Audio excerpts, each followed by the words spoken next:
সব ফ্রেন্ড সার্কেলের মধ্যে কিছু কিছু বন্ধু থাকে হঠাৎ আবির্ভাব বন্ধু, হঠাৎ করে আবির্ভাব হবে। সারা বছর আপনাকে ফোনও দিবে না, মেসেজ করবে না।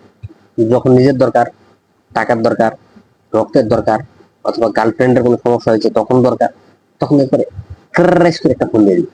অথবা হ্যালো বন্ধু, কি খবর, কোথায় আছিস, মেসেঞ্জারে নক করবে।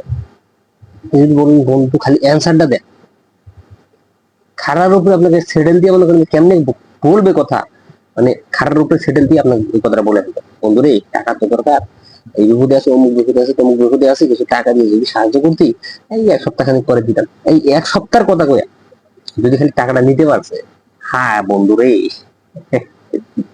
আর এক মাসের কোনো খবর নাই, এক মাসে কোনো খবর পাবেন না। ব্লাড দরকার, ওই যে ফোন দিল, মেসেজ করবে, মেসেজ করে জাস্ট ব্লাডটা নিবে। ব্লাড নেওয়ার পরে আপনি মরলেন না বাঁচলেন, কোনো খবর আনলেন, কোনো খবরই নেবেন। এই বন্ধুরা হলো হঠাৎ আবির্ভাব বন্ধু।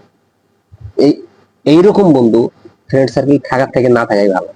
কারণ আপনার কোনো কাজে লাগবে না, নিজের কাজে যখন, তখনই ওই কাজে লাগবে বা লাগে ভাই আপনার। তাছাড়া ও মনে করেন যে নিজের বিপদ ছাড়া অন্য কে কোথায় কি মরলো বাঁচলো ওর কোনো খবর নেই, সারা বছর কোনো খবর নেই, সারা মাসে খবর নেই, সারা সপ্তাহে কোনো খবর নেই।